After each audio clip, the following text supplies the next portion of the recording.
So welcome everyone. This is the Science and Values in Climate Risk Management webinar series. I'm Casey Helgeson from the Earth and Environmental Systems Institute. I am one of the co-organizers of the webinar series, along with Nancy Tuana in philosophy, Klaus Keller in geosciences, and Rob Nicholas in the Earth and Environmental Systems Institute. And we do this with support from Penn State's Rock Ethics Institute and Center for Climate Risk Management. So I am just going to give you a few instructions about how to participate. Then I will introduce our speaker. I'll hand over the floor and Professor Oreskes will talk for 35-40 minutes. There'll be some time for Q&A at the end, and then we'll end at 5 o'clock. So participating, when it comes time to the Q&A, there's two ways you can take part. The first is to use the raise hand function at the bottom of the screen. You raise your hand, I'll activate your mic and you can speak your question. That's the preferred way, but if you prefer not to speak your question and this is being recorded, you can also type questions into the chat. And actually you can do that at any time during the talk. And when we get to the Q&A, I will read questions from the chat. So that is it for the instructions. We are very fortunate to have with us today Naomi Oreskes.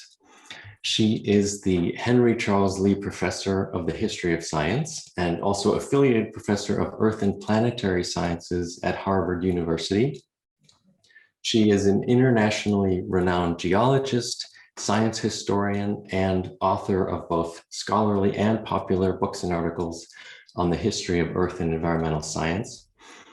The many books that she has authored or co-authored include The Rejection of Continental Drift, Plate Tectonics and Insider's History of the Modern Theory of the Earth, Merchants of Doubt, The Collapse of Western Civilization, Discerning Experts, Why Trust Science, and most recently, Science on a Mission, How Military Funding Shaped What We Do and Don't Know About the Ocean. For many years, Professor Oreskes has been a leading voice on the science and politics of climate change. Her 2004 essay, The Scientific Consensus on Climate Change, was the first peer-reviewed paper to document the scientific consensus on this issue. It's been cited thousands of times and featured in many other influential publications and media, including the documentary film An Inconvenient Truth. In 2018, she was named a Guggenheim Fellow for her new book project with Eric Conway called The Magic of the Marketplace, The True History of a False Idea. Professor Oreskes, welcome, and thank you so much for being here. Thank you. It's a pleasure to be here with you, but I seem to now have lost the screen where I can share my screen. So give me, oh, here we go. Okay, there we go. It's amazing how you have it all set up and then somehow you don't have it set up. So here we go. Okay, so let me start by sharing my screen. Can you see that now? Looks good. Great, thank you so much. We are seeing the thumbnail still. Yeah, I'm about to hit that too. I was just checking we were sharing before I launch. Okay, thanks so much. Well, thank you. It's really a pleasure to be back at Penn State, metaphorically speaking, and to be with you today. So as many of you know, I've spent a lot of time over the last decade or more working on climate change denial, trying to understand the roots of climate change denial, to situate it as a political, cultural, and social problem, rather than really as a problem of science. And my 2010 book with Eric Conway, Merchants of Doubt, was all about that. And since that time, Eric and I have continued our work together, looking at the history of disinformation, the history of propaganda, and now with our newest work, the history of myth building around the power of markets. But what I want to talk about today is returning to science and to the question of science and how we understand it in contemporary culture. And so the title of my talk today is really in response to the events of the last year, especially the notion that we see widely expressed that science is in a crisis. And so my title today is, Can Science Be Saved? Well, spoiler alert, the short answer is science doesn't need to be saved. The scientific enterprise in America is alive and well and thriving. If we look at the events of last year, we can actually see that we've had a year of tremendous scientific success. If we think about the emergence of the COVID-19, the SARS-CoV-2 virus at the end of 2019, we see that in just a few weeks, molecular biologists were able to identify this new virus that was causing the COVID-19 illness by sequencing its DNA. That's a technology that didn't exist when I was a child growing up, but that in the last 30 years has really revolutionized molecular biology and biology-based biomedicine. Today, we completely take for granted this technology. And in under a year, building on existing scientific foundations, scientists produce not just one, but several vaccines with astonishing efficacy. And despite the much discussed issues of blood clots of the last couple of weeks, with really very, very, very tiny rates of severe side effects so far as the evidence shows. And one of the interesting things about the J&J vaccine, that the data that has come out in the last few months have shown that even though in the clinical trials, it was shown to only be 72% effective, so quite a bit less than Pfizer and Moderna, the data that's coming out from real world external validation is showing that after 56 days, its efficacy is essentially as good as the others. So these are three just breathtakingly effective vaccines developed in a very short period of time. So I would argue that these results show us that our scientific enterprise is actually working well, that a problem emerged and the scientific community got to work and within a very short time provided an effective remedy. Now, of course, you can say, well, that's just one specific area of science, which of course it is. But if we actually look at the broader evidence, so kind of going up from the specific problem of COVID-19, the evidence says that there is no general crisis of trust in science. For one thing, as a historian, I did what one always has to do when discussing any topic like this, is just go back and look, well, what did people think about this in the past? And it is incredibly easy to find cases in the past, in the 1970s, in the 1960s, in the 1930s, where people thought there was a crisis in science. And I thought this was a fun one because it's a famous name in the history and philosophy of science, Ludwig Fleck, who in the 1960s wrote an article called Crisis in Science. So the reality is that people have been fretting about a crisis in science for a long time. And I'm sure there's a historical and philosophical and sociological story to be told about why so frequently this trope of a crisis in science comes up. But that's not my topic today. My topic today is to make the case that actually Americans still trust science by and large, but that we do have specific problem areas, of which climate change denial is one, and that if we look with a greater degree of specificity, we can better understand what's really going on and therefore develop better, more effective remedies. So how can I say that there is no general crisis of trust in science? Well, if we look at high-level survey work, that's what it tells us. So these data come from the American Academy of Arts and Sciences report published in 2018, Perceptions of Science in America. And in this particular graphic, they're comparing trust in the scientific community and scientific leaders with leaders of other institutions, such as Congress, the press, the military, and banks. And there are two really important things that come out of this graph. The first one, so the scientific community is shown in orange, that's here. So the first thing you see is that actually scientists are among the most trusted people in America. The only group that consistently outperforms scientists in trust are military leaders. If we compare trust in science to trust in banks, trust in Congress, or God forbid the press, what we find is that there's extraordinarily low levels of trust in the press and in Congress, and pretty low levels of trust in banks, but reasonably, or let's just say much higher levels of trust in science and the military. The other important thing that comes out of this chart is if you look closely, you see that actually there is a little bit of a shift here. Starting around 1990, and presumably this has something to do either with the end of the Cold War or the two Iraq wars, we see a big spike in trust in the military. And then since then, the military is as trusted or more trusted than science. But the interesting thing is that trust in science doesn't change. In fact, science has changed the least of any of these organizations. So trust in the military went up, trust in these other groups all went down. Trust in science hasn't changed since 1973. So the idea that we now have a crisis of trust in science that is unique and different from, how it was a few years ago or even a few decades ago is just not supported by the evidence. So if we're going to be scientific about science, we have to pay attention to the evidence. And this shows us that there is no general crisis of trust in science. And there's been no real change in recent years, even though it may feel like it is. That study I showed was obviously just one. There are others, and this, this is from the same report. This is just a little additional data. 71% of Americans support basic science funding. So this is also an important finding. We might think that people support science insofar as it's applied or technology or it's medicine, but that's not true. 71% of Americans say that yes, we should be supporting, the government should support basic scientific research and that it pays off in the long run.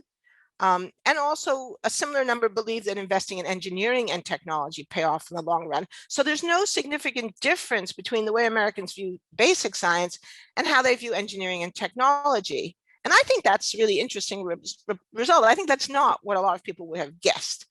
And the other really interesting thing, many scientists think that they should not become involved in policy because they fear that if they do, they will be viewed as politicized or will contribute to a perception of the politicization of science. They think that if they cross the line, we often hear scientists using this language of crossing the line into policy, that the perception of their objectivity will be undermined. Again, the data don't support that. When asked, should scientists play a major role in shaping policy, huge numbers of Americans said yes in medical and health research. Slightly smaller, but still large majorities say yes in the environment.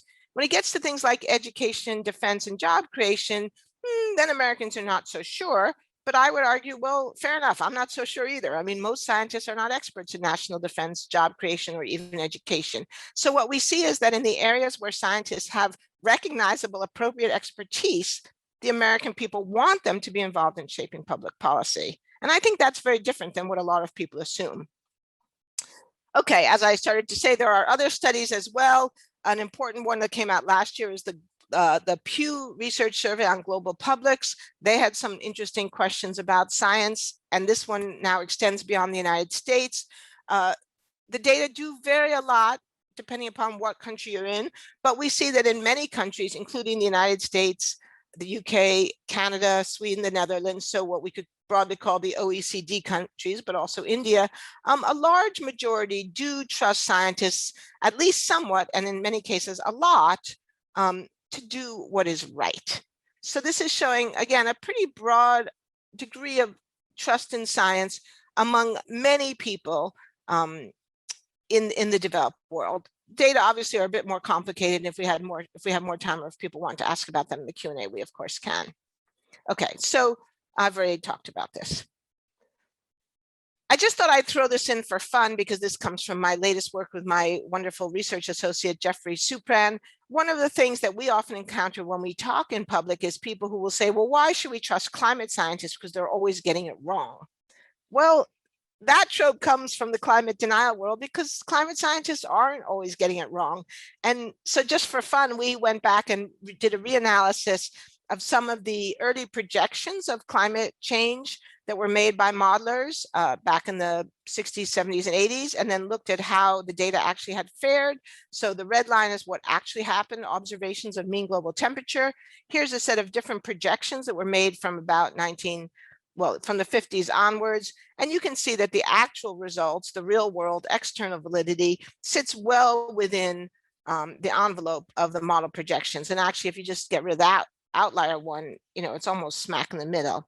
Now, the fun thing about this particular graph is who made these projections? Was it the IPCC or the National Academy of Sciences? No, these were projections done by ExxonMobil scientists. So even ExxonMobil got it right.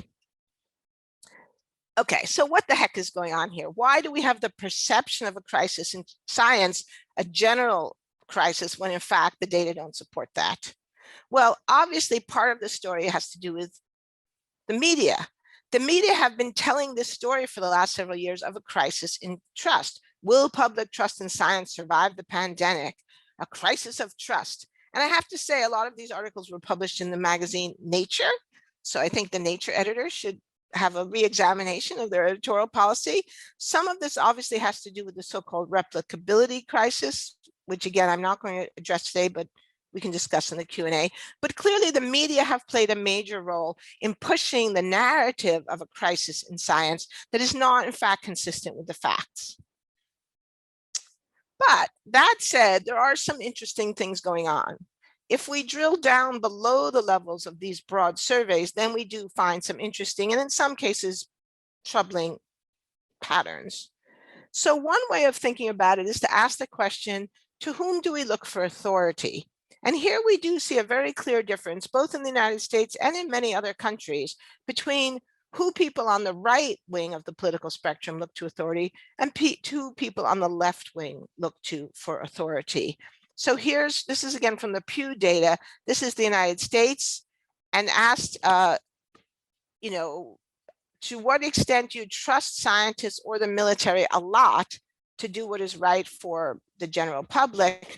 People on the right wing in the United States, only 20% of them trust scientists, whereas people on the left, 62%. So that's a huge statistical or polling disparity. 42 points is a lot. On the contrary, if we look at, ask the same questions, but with respect to the military, the numbers flip. Only 35% of Americans who self-identify as left-wing trust the military to a high degree, whereas 75% of people who identify as being on the right trust the military. So a kind of very different perspective about who can be trusted to have the interest of the public at stake. And we see similar patterns in Canada, Australia, the UK. The only one that's really different is Germany, where there's a different relationship to the military for obvious reasons. So this is consistent with something that I have written about and talked about for many years now, along with Eric Conway, what we call implicatory denial. That is to say, people who reject facts, not all science, not broadly, but selective rejection of science in specific areas because of its either real or perceived implication. In other words, you don't like the implications of the scientific findings, and so therefore you resist or reject those findings. And I should say this is slightly different than the way Stanley Cohen, who first developed this term, used the term, but I think my usage is more useful, so I'm going with this version. So if this is true, if this analysis is correct, and our work on climate change denial, plus the work of people like Ed Maybach and Tony Leiserowitz and others who have looked closely, John Cook, strongly supports that this is in fact what's going on, because many of the people who reject climate science are perfectly fine with other areas of science like plate tectonics, for example. So if this is correct, then it means that these problems or these difficulties cannot be solved with more science. You will not persuade people to change how they view the question by simply giving them more scientific facts. Or another way of putting it, the resistance comes not because the science is weak or too uncertain or otherwise inadequate, not because it relies on models rather than lab experiments, which some people have claimed, and I think is completely incorrect, but because the science implies or is thought to imply something that people just don't like. And of course, this is important because if we misdiagnose the problem, then our remedies are likely to fail. So the three areas where this is most well studied, when we have the best evidence, are evolutionary biology, climate change, and now COVID-19 with mask refusal and vaccine hesitancy. So let me spend a few minutes talking about each. Many scientists think that the rejection of evolution is rampant, and they think that it is driven mostly by what they would call religious people who reject evolutionary theory because it conflicts with the literal reading of the Bible. The evidence does not, in fact, support that interpretation. First of all, if we look at well-designed polls, what we find is that the answers to questions about evolution are extremely sensitive to the nuances of wording. So anyone who's done polling work will tell you that how you ask the question can influence what answers you get. And good pollsters are sensitive to this, and they try as much as possible to create questions that are not leading questions or that give people a range of answers, like, to what degree. But in general, a lot of the work that has been done until recently on evolutionary science didn't actually pay attention to what we could call best practices in polling. So the Pew Foundation took this on board, and they took a slightly different approach to the question in their most recent study. Previously, they had always offered evolution as a kind of binary choice between either accepting the idea that humans had evolved over time or believing that humans have existed in their present form since the beginning of time. And then they asked people, well, which of these statements comes closer to your view? When presented in this dichotomized yes-no version, only 40% of Americans said that they believe that humans had evolved over time via natural selection, and more than half said that either the humans had always existed in their present form or that maybe evolution had occurred, but it had been guided by God. In their most recent poll, they changed the approach and they gave people three choices. That humans had evolved over time due to natural selection. God had no role in this. Humans had evolved over time, but God maybe did play a role, guiding it perhaps, or humans have existed in their present form. When presented this way, the number who chose what we could call the most extreme non-scientific view, I won't call it anti-science, I'll just call it non-science, only 18% chose that. So it reduced from 31 to 18. But what increased, almost all of that increase, but not all of it, on both ends actually, that increase was the idea that yes, evolution occurred. Scientists may be right about that, but God played some kind of a guiding hand. And so this tells us a lot about what people think. It's not that they're rejecting evolutionary theory outright. It's not like they're saying that they think fossils are a trick, although there may be, in the 18%, there may be people who think that, but it's that many people are simply reluctant to leave God out of the picture entirely. And we also find when we drill down a bit more that this reluctance is only about people. Many people have no problem with evolution guiding the evolution of plants, of bugs, of worms, even of animals up to and including primates, but they believe that God plays some kind of role in the special emergence of us. And so we can call this Homo sapiens exceptionalism. Now, I think this is really important because it shows us a few things. First of all, it's consistent with the broader picture that I've already painted, that most Americans are not rejecting science per se. It's not a wholesale rejection of evolutionary theory. And it also shows that evolution skepticism is not mostly driven by literal readings of the Bible. This is not about biblical literalism, but it does involve roles about the role or views about the role of God or some higher power in evolution, and most importantly, in our lives. So this is a good example of implicatory denial. And it shows us that it's not about, we're not going to engage this, we're not going to solve this problem by giving people more evidence about evolution, but we might solve it if we could become more engaged in this question of these perceived implications. So what we know is that many Americans who are skeptical of evolutionary theory, who choose that middle ground where God is still guiding things, do so because they think that evolutionary theory insists that there's no God, or because they think that evolutionary theory tells us that life is random and therefore has no meaning, or as Rick Santorum put it very well, in my opinion, because he thinks that evolution makes humans into, quote, mistakes of nature. And I love that because, of course, there are some mistakes of nature. And for all I know, Rick Santorum might be one of them. No, sorry, I didn't actually say that, but you get the point. None of these conclusions actually follow. And as scientists, we can reassure our colleagues, our friends, our neighbors that, in fact, science does not and cannot disprove the existence of God. The existence or non-existence of God is a theological and philosophical and metaphysical question. Scientists can have opinions on that question just like anybody else, but science does not disprove the existence of God. Nor does science tell us the meaning of life. That is also a metaphysical and philosophical and theological question. Many evolutionary biologists believe in evolution, accept its results, and also believe that life is profoundly meaningful. And science does not tell us if people are mistakes. That's a judgment we have to make with other sources. So again, as I've already said, these are not scientific questions. And we make a mistake if we give the impression that they are. In fact, these arise from a mistaken conception of what scientific theory can and cannot do.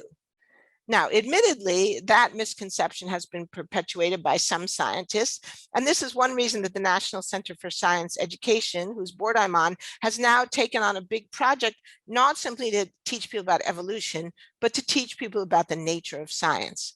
Because we have good evidence now from work that has been done in the classroom by teachers, both on the high school and the college level, that when you educate students about the nature of science and what science does and doesn't do, and you make it clear that no scientific theory can disprove the existence of God and shouldn't even try.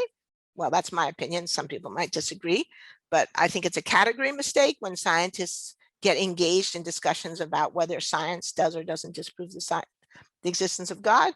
What we find is that resistance to learning evolutionary theory lessens dramatically. So what the studies in the classroom have shown is that if we acknowledge these intellectual distinctions, that the existence of God is not a scientific question, that evolutionary theory does not take a position on theological matters, that some scientists believe in God and some do not, and if you assign readings to students written by scientists who are themselves people of faith and who engage with these questions as to what is the relationship between science and faith in my life, people like the late Sir John Houghton, Francis Collins, Ken Miller, Catherine Hayhoe, what we find is that students' resistance to learning about evolution is lessened. So in other words, we can address implicatory denial by showing that there are other ways to interpret the alleged implications. And note that this is very different than just giving people more facts about evolution or refuting a particular creationist argument, for example, about the evolution of the eye. Arguing the details of evolution misses the point, but distinguishing between the physical and the metaphysical, or the scientific and the philosophical, or the scientific and the theological, gets at the point. And something not exactly the same, but similar occurs with climate change. So again, in my experience, many scientists have thought over the recent years, or at least until they read my books, that skepticism about climate change was driven by uncertainties. And I remember one particular meeting I was at maybe 10 years ago, it was right after Emergence of Doubt had come out, and a very prominent scientist got up and said, well, if only we could narrow the error bars. And I was the next speaker, and I said, well, actually, my talk says the problem isn't that. It's not about the uncertainties being too great.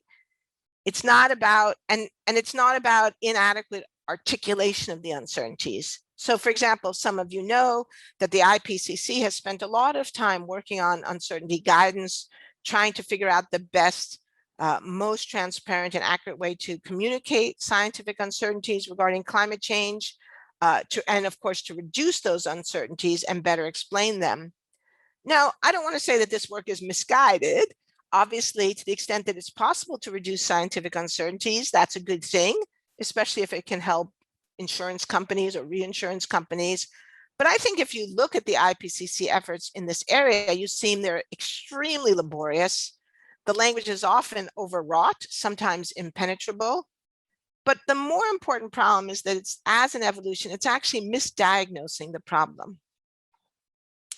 Again, and I think this is probably familiar to most of you, but just to reiterate a point that's important, we know that in the area of climate change, there is a huge degree of political polarization, and that climate change denial tracks incredibly closely with self-identification as a Republican or a conservative. And there's no good epistemological reason to think that Republicans should be more concerned about uncertainty clarification than Democrats. This by itself is strong evidence that there's something else going on. If we look at the data on how many Americans think climate change is a major threat, we see that the numbers have increased steadily since 2009. So we could view that as good news, that the scientific message, has certainly gotten through to more than half the American people. But that increased concern is almost entirely among Democrats. So among Democrats, it's gone from 61 to 88%, whereas Republicans, it's only barely increased at all. So almost all of this gain, if we can call it a gain, in terms of acknowledging what scientists have been trying to say, has almost all been on the Democratic side of the political spectrum.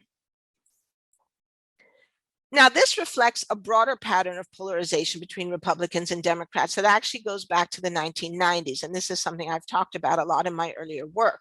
Up until the year 1990, we can see that, yes, Democrats were more likely to vote in favor of environmental issues. So this is a rating by the League of Conservation Voters. So a high number means you tend to vote strongly in favor of environmental protection. A lower number means you tend not to. And so already in the 70s, we had a gap, a pretty substantial gap, probably around 20, 25 points between Republicans and Democrats on environmental protection. But it didn't change at all among Republicans until 1990. And then this dramatic increase in polarization on both sides, with Democrats becoming much more likely to vote in favor of environmental protection. The broken line here is the House of Representatives, solid is the Senate. So you can see here, I mean, in the House of Representatives, I mean, 90% ratings by the League of Conservation Voters for Democrats. So, you know, practically perfect in every way. Whereas, you know, from the environmental conservation voters perspective, and down here Republicans are down to around 10%. So this is giant polarization in voting patterns in Congress between Democrats and Republicans. So it's not just about climate change. There's some broader pattern taking place, and it starts, you know, very clearly. There's a really strong inflection point here in 1990. So in Merchants of Doubt, Eric Conway and I took up this question: what was going on? Why were Republicans so hostile to environmental protection? Why does it have this strong inflection point in 1990 at the end of the Cold War? And what we were able to show through documentary evidence was that climate change denial was rooted in market fundamentalism. That is to say, in the belief that we should leave our problems to be solved in the marketplace, not the government. So therefore, we shouldn't have laws to protect the environment. We should rely on the market. And coupled to the worry, fear, anxiety, concern, whatever word you like best, that government action in the marketplace would compromise political freedom. And this was an argument that was made most strongly by Ronald Reagan and is taken up by the Republican Party in a broad way at the end of the Cold War. And why the Cold War is the key point here is a more complicated story, but again, we could discuss in the Q&A. But it's related, or it's rooted in Cold War anxieties about containing communism and the fear that government regulation of the private sector was a backdoor to communism. In our book, we showed that these people saw environmentalists as watermelons, green on the outside, but red on the inside. So there's a strong ideological identification of environmentalism with socialist or communist politics. But in addition, that this work, that the propagation of these arguments and ideas was heavily supported financially by the fossil fuel and other regulated industries. So a nexus of ideology and monetary power. And so what we see from about 1990 onward is that a kind of Republican alignment with climate change denial or minimization, in part because of the strong financial links between the Republican Party and the fossil fuel industry, and in part because of the strong ideological alignment of the Republican Party against so-called big government and taxation. And you'll recall, I mean, I often get asked, well, why won't Republicans support putting a price on carbon since that's a market-based mechanism? And the answer is yes, but they view it as a tax. And the Republican Party has strongly aligned itself against taxation. So how do we address this? Well, finding the answer here is trickier, I think, than in the case of evolutionary biology, because in this case, the implications are not entirely untrue. In the case of evolutionary biology, we can just say flat out, science does not disprove the existence of God, period. But in this case, it's more complicated because climate change is a market failure. It does disprove the myth of the magic of the marketplace. And in that sense, it really does challenge conservative beliefs in so-called free markets. So in this case, the perceived implications are not entirely wrong. But nevertheless, there are still ways we can address it. So if we think about Nicholas Stern's important famous report, which is now quite a few years ago, The Economics of Climate Change, he referred to anthropogenic global warming as the greatest and widest ranging market failure ever seen. Market failures require exogenous solutions. That is to say, governments have to do something in the marketplace, but they don't necessarily have to be big government solutions. Moreover, a lot of climate change denial is misdirection.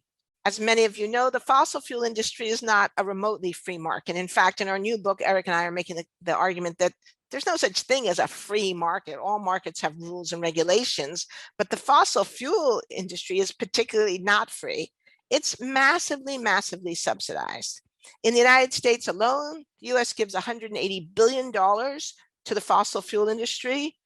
The fossil fuel industry is worth about 180 billion a year.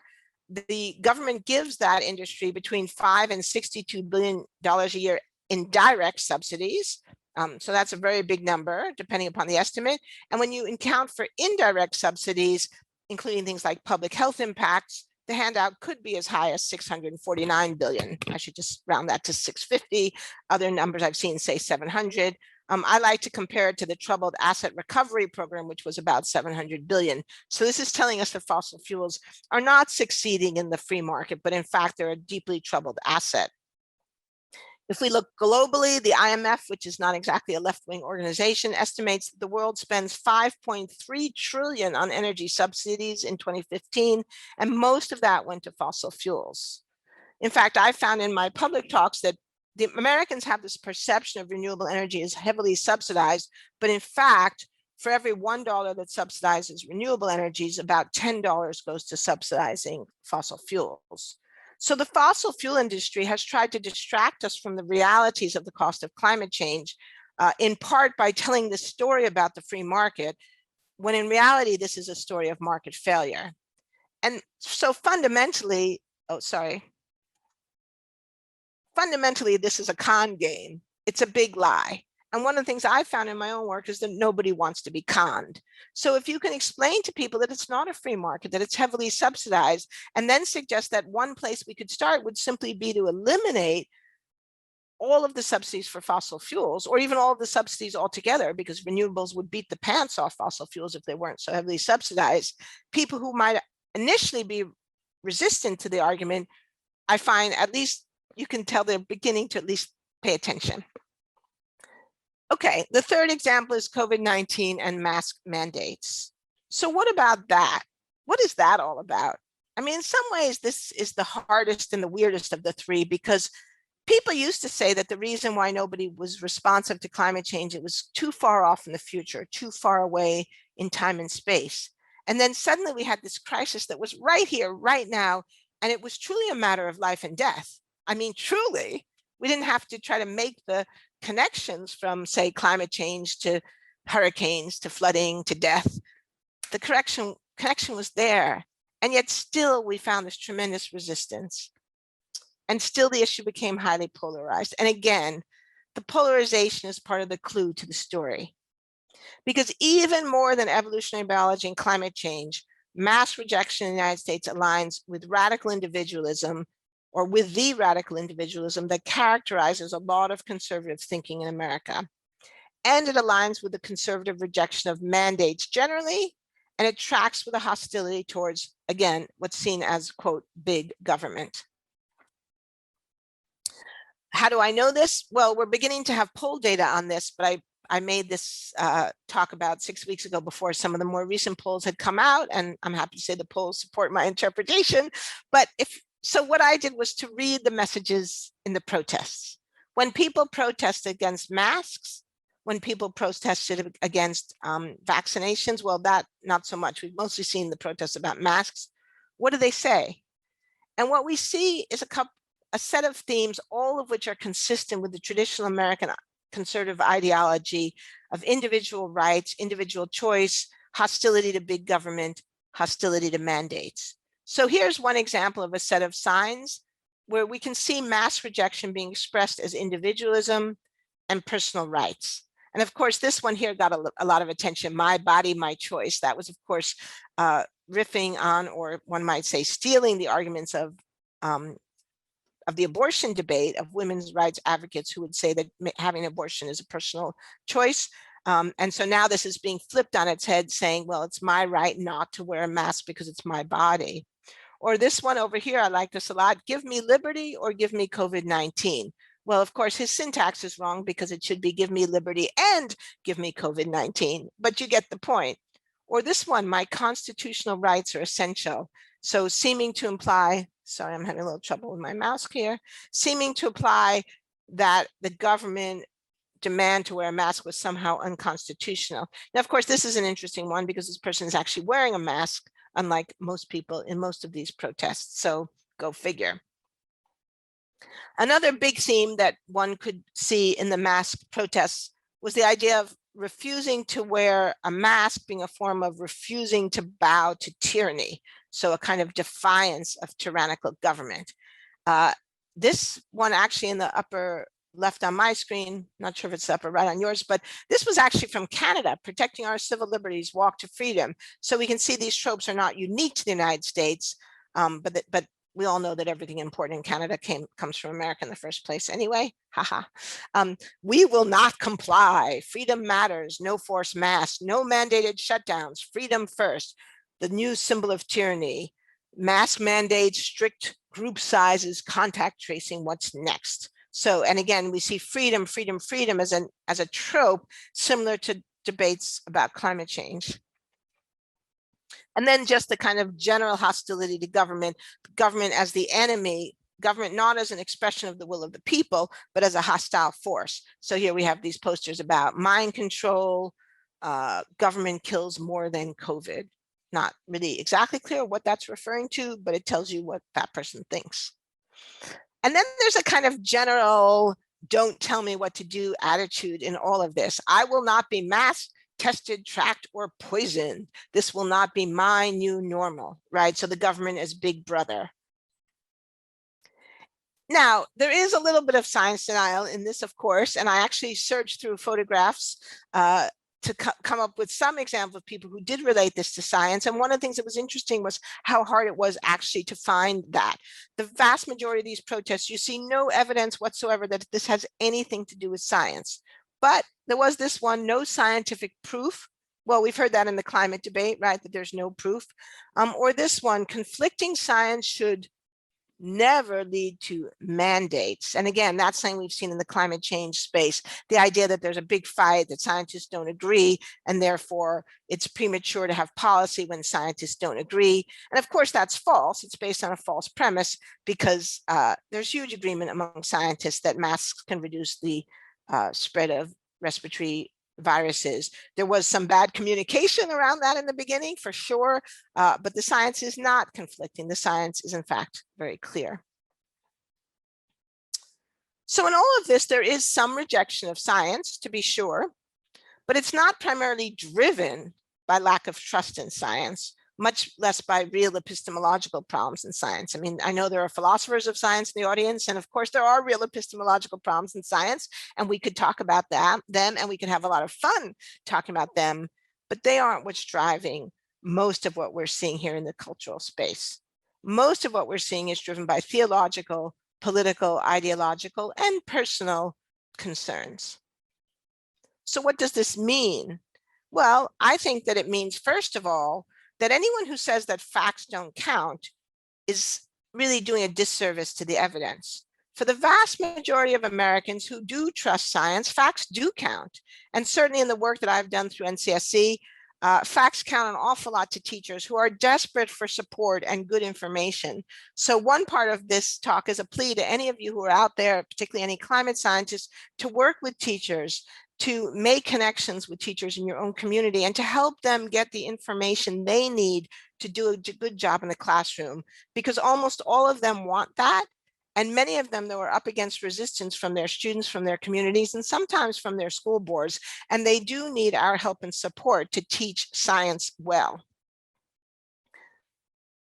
Tracking on that, it also is important for all of us in the scientific community, and I would also say in the epistemological community writ large, that is to say, not just those of us who are scientists, but those of us who study science and who seek to understand science, to provide good quality information in formats that non-experts can understand.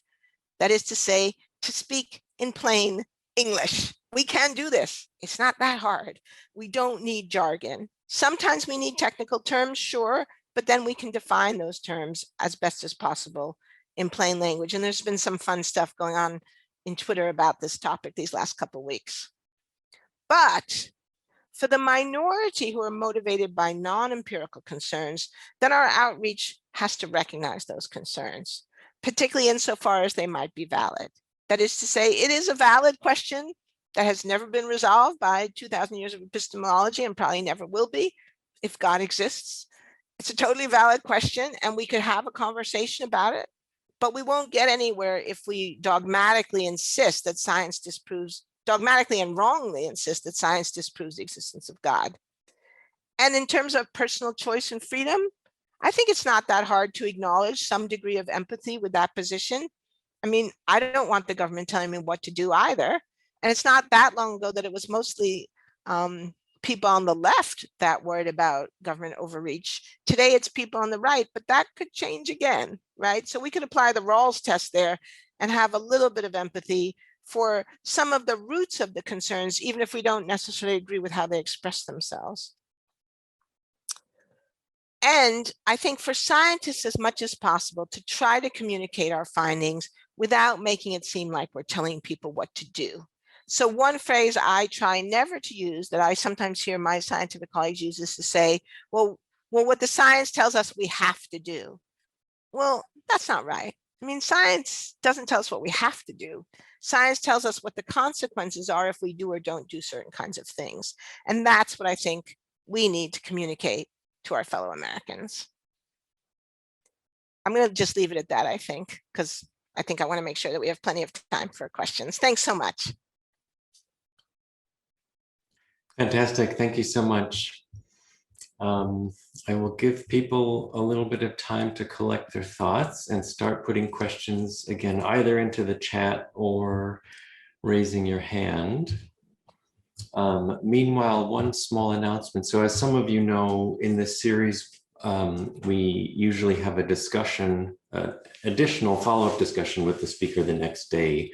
And tomorrow, Friday at 11 a.m., there is a discussion with Professor Oreskes.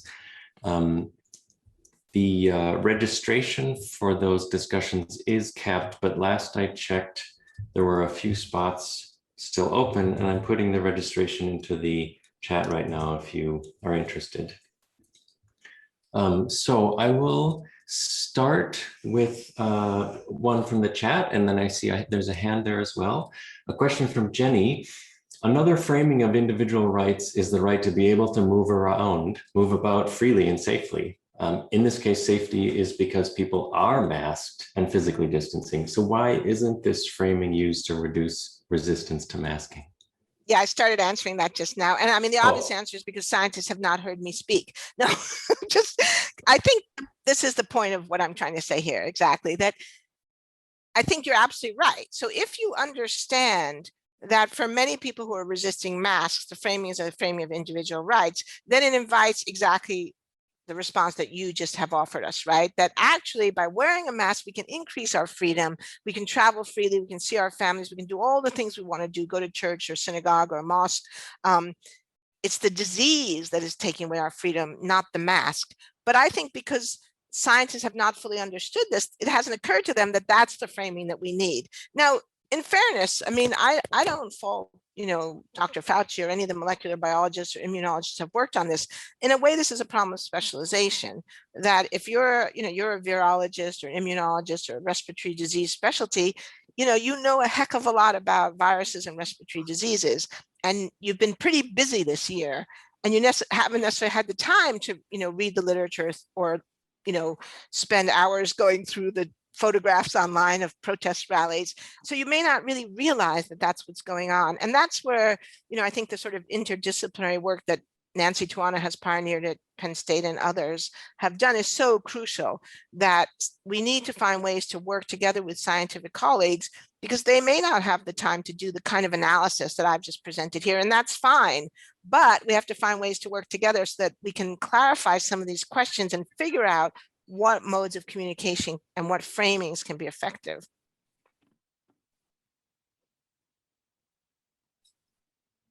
I have a hand from Raymond. You should be able to unmute yourself. Yeah, can you hear me? Yes, I can. Yeah, well, thanks, Dr. Oreskes, and I thanks for visiting us again. You were here, I don't know, must have been 10 years ago, and enjoyed your talks then. And I just want to say, I absolutely loved your The Merchants of Doubt. I'm a notoriously slow reader. I read 15 minutes at night when I go to sleep.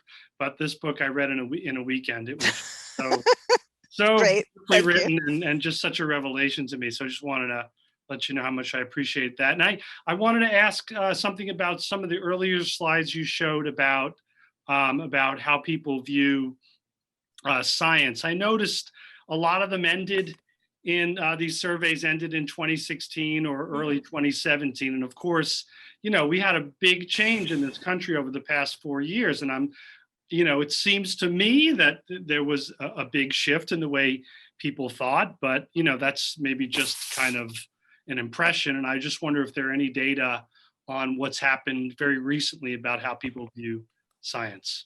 Thanks. Yeah, well, it's a great question. Of course, this is one of the difficulty about survey data, particularly these big surveys like the Pew survey that really try to get at large groups of population and to do a good job of having robust samples. It takes quite a bit of time, and these sorts of reports typically don't come out more often than every 2 years, and sometimes not even that often, sometimes every 5 or every 10. So, we have to work with the data that we have. But and you're certainly right that this has been a rapidly changing or rapidly challenged landscape in the last few years. But we do have some data that have come out in the last few months. And I made this talk 6 weeks ago, and I already need to update it. This is the problem with talking about contemporary issues. It's a lot of work because you have to keep updating it. But so far, all of the data that we have recapitulates the same theme. If you look at the data about who says they're not going to get a vaccine, it's about 20% of Americans. It's really interesting. There's this hardcore, I call them the refractories. Right. Those are like minerals that don't melt easily. Yeah.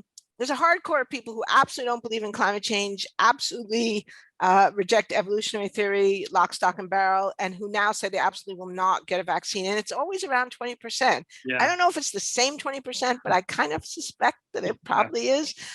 So we have about 20% of Americans who say they will not get a vaccine no matter what. And they're almost all white Republican men, and even more specifically, young white Republican men. Yeah. So that tracks very strongly with the political polarization and with the idea that the former president had a strong impact on a certain American demographic. But among everyone else, what we see is either they're eager to get the vaccine, which is frankly most Democrats, or there is a significant proportion of the American people who want to wait and see. And I think that tracks with another question that I actually see in the chat. So if I may, Zamara asks, what are your thoughts on the vaccine considering it was made so quickly within a year from a scientific approach? So I think this is a very good question, and I think it's a really important one. And I think it's one that's really important to address delicately. It is true that this vaccine was developed very quickly, and therefore it is reasonable to say, yeah, are we really sure it's safe? I don't think that's an illegitimate question.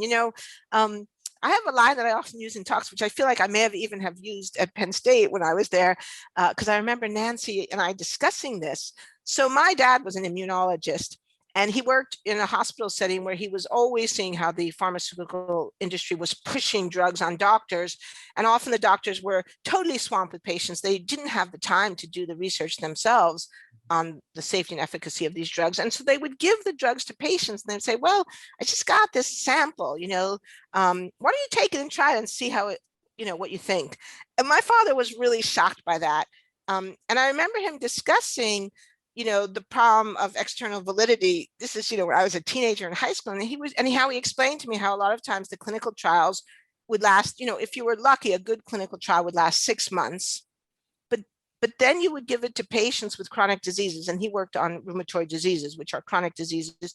You'd give these drugs to people to take forever. And, often a drug that seemed perfectly safe in a clinical trial, 3 months, 6 months, even a year, after a patient takes it for 2 years or 5 years or 10 years, side effects would start showing up. And often the side effects were not so terrible. They were less bad than the disease, but they weren't always minor. And so he used to say to me, never take a drug for any disease that's not fatal that's been on the market for less than 7 years. And I've made that into a kind of mantra about science. If you have to make a really big decision, you really don't want to be using the latest, greatest, brand new science. You don't want the cutting edge science. What you want is the science that's been around for a bit of time and seems to be really stable. And so, but now we have this tricky situation where, yes, these vaccines were developed relatively quickly. And, these clinical trials were good. They were big. I mean, I think J&J had something like 70,000 in their clinical trial. But as we've seen in the last couple of weeks, and this is a really good example, and it would be a really good one to use in teaching, if you have a side effect that's 1 in a million, that's very rare. And it will not, or most likely, chances are, won't show up in a clinical trial of 50,000. But now if you give that same vaccination to 1 million people, 10 million, 100 million, 1 billion, it will show up. And that, we know that. I mean, we know that that will happen. So do we then not use the vaccine because it has a 1 in a million side effect? Well, I think we're all pretty sure that, the FDA and CDC are going to say that this vaccine should be used, but with some kind of warning. I mean, that's what's happening in Europe now. And I think that scientifically, that's totally right. But there's a big question about how this is going to play out in the public. And I've seen, in the media and social media, some people are saying, oh, the pause was terrible. This is going to increase distrust. And other people are saying, no, the pause is great. It shows science is working as it should. It's going to increase trust. Well, we don't know which is going to happen. And so I really hope that some survey people will do some work to actually find out what did happen. And if it turned out it just decreased trust, then it means we have some work to do to better explain some of these questions about the size of clinical trials, rare effects, external validity. I mean, most people have no idea what the term external validity means. So maybe we need to come up with some simpler phrase like real world validity or something like that. But it's a really good question. I think there's no question that we will see more side effects from these vaccines, and especially because the messenger RNA technology is actually, it is kind of new. It seems likely that there will be unintended side effects that we will discover in the fullness of time, but, we will also have saved, hundreds of thousands of lives. And of course, that's part of the framing too, that we have to make it clear that, more than 500,000 people have already died in this country. If we had no vaccine, nothing, and no mask mandates and no social distancing, we would almost certainly have seen over 1 million deaths, if not 2 or 3 million, right? And so that's part of the story that has to be told. We are at time, so I'm going to have to wrap up, despite there being a few questions left in the chat. I apologize to those of you who put those in there and we didn't get to them. Let me just very briefly advertise our next and final webinar in the series. That's 2 weeks from now on May 6th. Wendy Parker will be here talking on Not So Radical After All, a reframing of value influences in science. And again, if you want to follow up on the discussion today, there is the discussion tomorrow, 11 a.m. with Professor Oreskes. And Professor Oreskes, thank you again for being with us. It's been great.